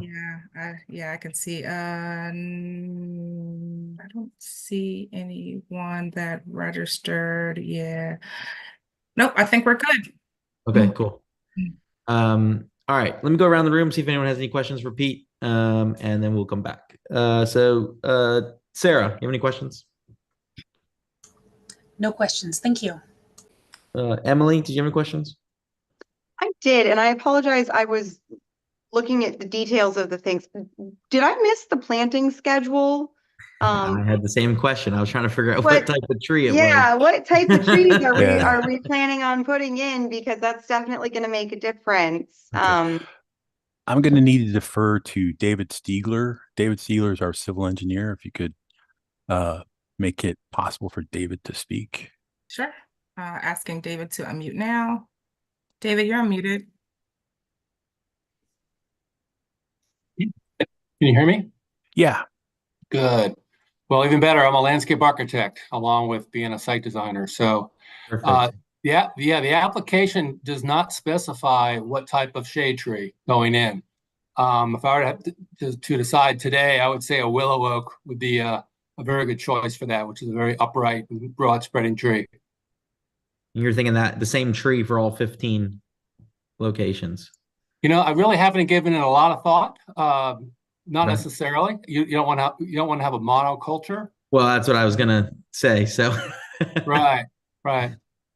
I mean, definitely an upright shade tree to do what it's trying to do, which is provide shade as well as screen the mechanical equipment on the roof. Yeah, it would provide shade for people watching sporting events as well. So that once they get mature. Okay. So all I would say is, and Emily can correct me if I'm wrong, it'd be great to obviously know what those trees are, what you guys plan on putting them back. Obviously you guys had that detailed tree schedule within a kind of a replanting plan at some point. So I think maybe just high level, incorporating those back into that, I think would be useful. Emily, is that kind of what you're suggesting? Yeah, I would like to, obviously make the suggestion that these are going to be trees that are going to be near hardscaping and surviving, some rough and tumble spaces. So planting species that are going to be urban tolerant, but also aren't going to beat up the concrete of all the new beautiful things that you're implementing anyway. So I would like to see an overall planting schedule as we move forward, just to make sure that we're kind of like, again, not making a monoculture. We've got the right species for the right place, and that they're going to be large enough to actually do what we're hoping that they're going to do, which would be to provide screening and provide shade. I think we can accommodate that. I would hate to have that one item be a reason for not having a vote and getting approval tonight. We could probably come up with a plant schedule while we're here, if that's not objectionable to everyone. Michael, correct me if I'm wrong, but that would be something where we could have conditional approval. Yeah, that's what I was thinking. Is it could be something that could come back and just come back to a panel or something like that, where you can you have approval. We just need to know what you're planting, because I think generally the idea of planting the trees there is a great one. The quantity is significantly more than what was proposed previously, so I think we're moving in the right direction. But until we take a vote tonight, but that is an option. Yes. Okay. But so, and Emily, your preference is that they be urban and kind of tough trees because of the kids, etc. And yeah, kids, cars, parking lots, buses, snow plows, Do you have any preference in mind? I'm thinking of a London plane tree would be another nice urban tolerant tree. I'd like to hear your thoughts. No, I agree. Willow oak, London plane tree. I even think some varieties of maples would be lovely here to get some, gorgeous fall color in there, but are also quite sturdy. But again, we are not necessarily asking us to solve it right here and now. But for instance, if we said, yes, you have approval on this application, we might say, just send us the list of the trees that you are planning on putting in to the staff, and it would get, we would follow it up from there. So I don't want you to necessarily worry that we're going to hold it up just because you haven't given us, species and size at the moment. But. Okay. Excellent. Thank you. Yep. Samantha, do you have anything? No, I do not. Okay. Mike B. Nothing for me, sir. Thank you. Brian. What is the screen? What's the material? Is it I had that perforated question. opaque? Yeah, Can you tell us a little bit about it? It would be an aluminum louver system, and it's picked to be the same gray as the metal panel building. So it would match as closely as possible the new metal panel that's used on the building. Which is meant to match which metal panel? I'm sorry. The metal panel. We have metal panel on the front of the building. We have metal panel on the back side in the library. Not so Similar it would to be the standing seam color too, as well. correct. Okay. Correct. And then is it a 45-degree louver? Is there any spacing? Is it what type of is it? Normally we would have like a cut sheet or a section of just what type of louver it would be. You said 7 feet, but even 7 that, feet. No, we haven't picked it. If you have, our only concern is not picking one that has too low an openness percentage, both for visual reasons or we don't want it to be too solid to inhibit the airflow behind it. But we could easily pick some that you're not going to see them. The slats could be oriented so that as you look up at them, the slats are facing downward so that you wouldn't be able to see through it. But we don't have the cut sheet for that right here. Would a solid metal panel really impede airflow? I mean, are you that close with the equipment? You think that conceivably? Conceivably, but we might have to go with a different structure on the roof to provide the backup for the solid metal panel.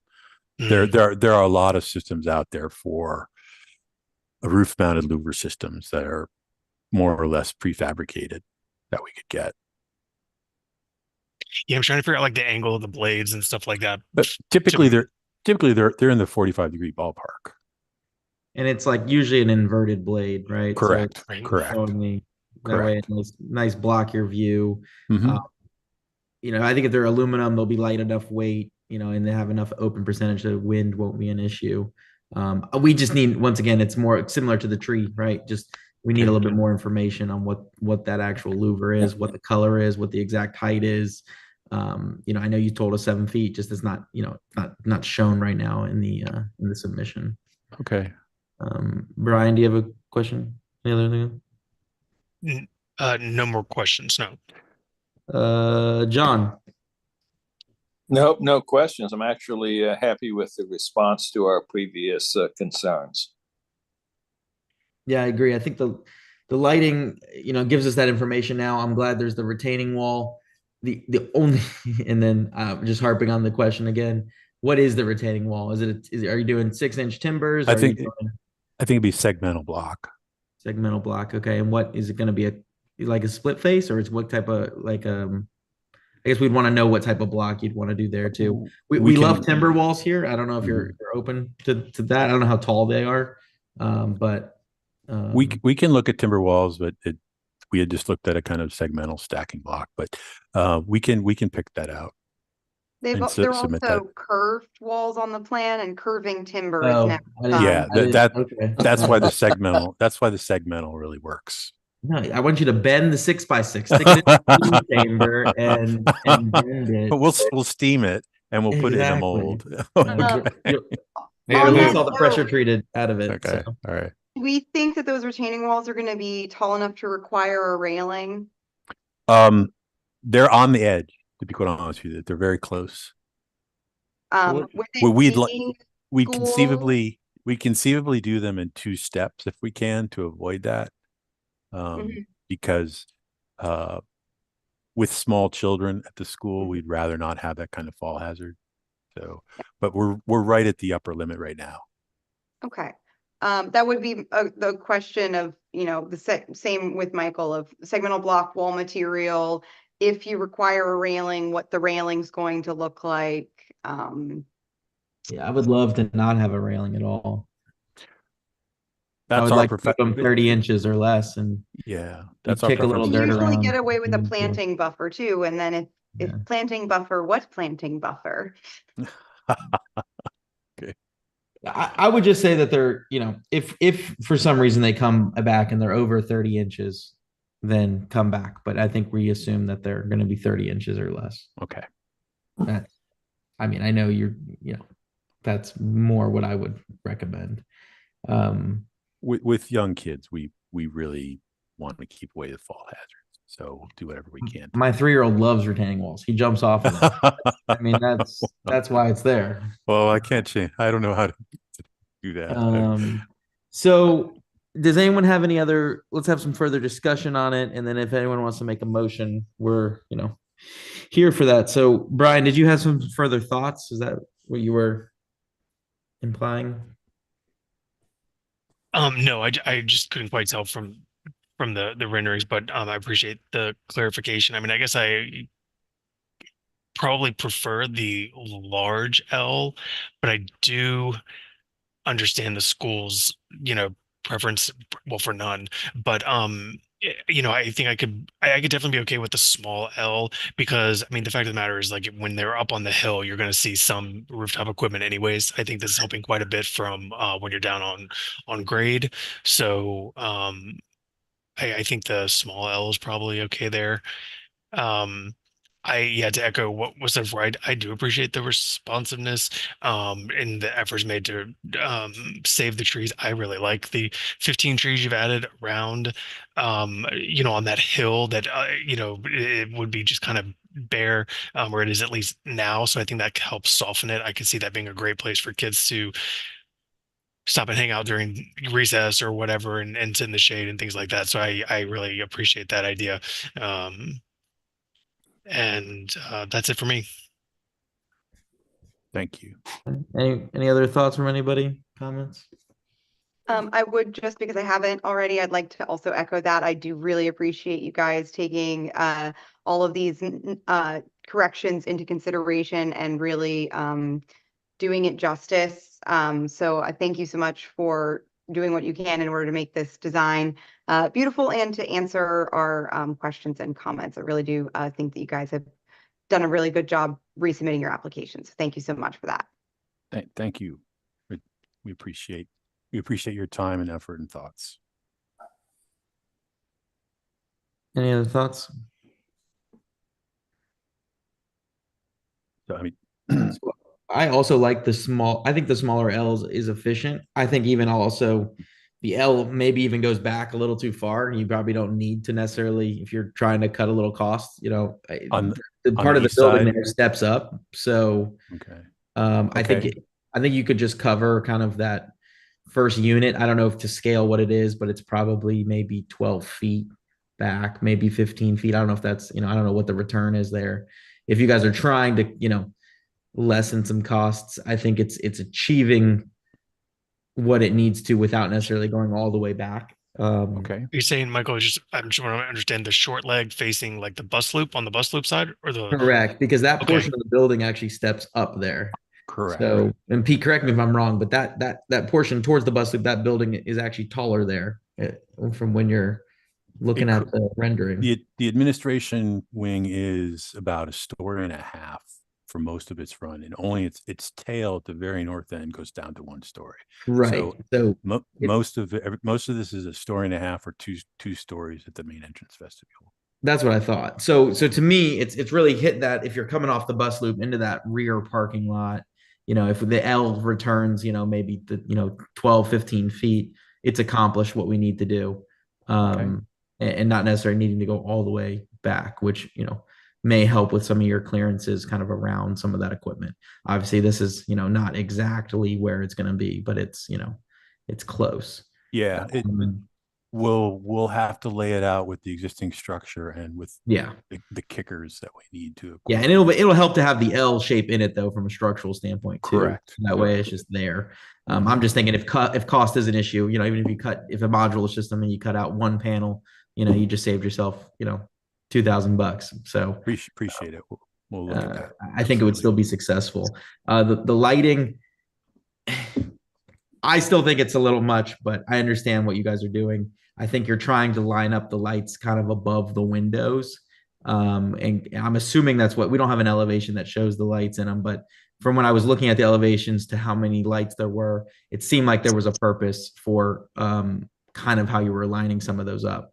So I was trying to go back and forth and kind of looking along the bus loop as an example. You have 4 lights there right along the 2-story portion. And I was like, why do you guys really need 2 lights there, or 4 lights there? And then I'm seeing there's 4 sets of windows. So I think you're kind of probably lining them up accordingly to make them look, Yeah, I mean, it was compositional to start with, and we've kind of backed off that, and we've stretched these. We don't want to go below a certain foot level candle for safety, or foot candle level for safety, and it's an effective deterrent against mischief when you have enough lighting around the building. Yeah. But this is Reston. We don't love lights. I mean, we don't love lights. Okay. We don't love lights. Okay. All right. But anyway, as long as the temperature is staying at the 3,000 Kelvin, which I believe it is, we can change the lamp. And we'll make sure making sure that we're staying there. Then I think for the building lighting that we'll put that clarification in the motion. Sure, that's fine. So the only thing I would say is that we need some clarification. So board, we need to figure out, so they need supplemental information on what the retaining wall looks like, what the louver, kind of a section cut sheet of what their system that they're going to use, the color, the height, and then also the tree planting plan. I think overall though, I think everything else, and I'll make a motion, kind of continuation of this motion, is that we need that information, but it just needs to be, how do you think we should do it, board? Do you think we should send it to staff, or do you think we need to take it to a panel? Does anyone have any thoughts on that? There's an affected party, so it cannot be staff. All right, well then that settles it. Then we'll go to a panel. I will assign it to Emily's panel because she cares the most about the tree planting plan, and I think she can make that panel can make a good judgment call on, you know, whatever they submit for the rest of the items. So I'll make a motion to approve the application, but require that we have specific retaining wall information, specific mechanical screen cut sheet and color and height, and specific planning plan for the proposed trees. And it be sent to a panel that is chaired by Emily Inglis. We're happy to provide that. So there's a motion on the table. Second. You beat me to it. There's a second from John. Any further discussion? All right. All those in favor of the motion say aye. Aye. Aye. Aye. Any against? Any abstentions? All right. Motion passes 7-0-0. All right. Thank you, Pete. Thank You're you. almost done with us. I promise. Appreciate it, everyone. Have a nice night. Have a good night. Bye-bye. All right. I do not see anything else on the agenda. Does anyone want to make a motion? I move we adjourn. You can always count on John. Second. Second. All those in favor? Aye. Aye. Aye. Any against? We adjourn. Motion passes. All right. Thank you, guys. Thank you, staff. I Thank just you, want to everybody. say thank you all for your service to Reston Association and Reston in general. This has been interesting. I actually was on the call when these things first came through, or at least came through previously. So it was very interesting to hear the updates. And you guys are just doing a wonderful job with making sure that we keep Reston. So thank you. Thank you, Margaret. And thank you also for your service on the board. I know that's maybe even more time than what we do. So Definitely more patient. all right. Have a good evening, everybody. Good night. Thank you. Take care, y'all. See y'all. See you, Cam. See you, LaShonda. See you, Patrick. See whoever else is on here from staff that I didn't acknowledge.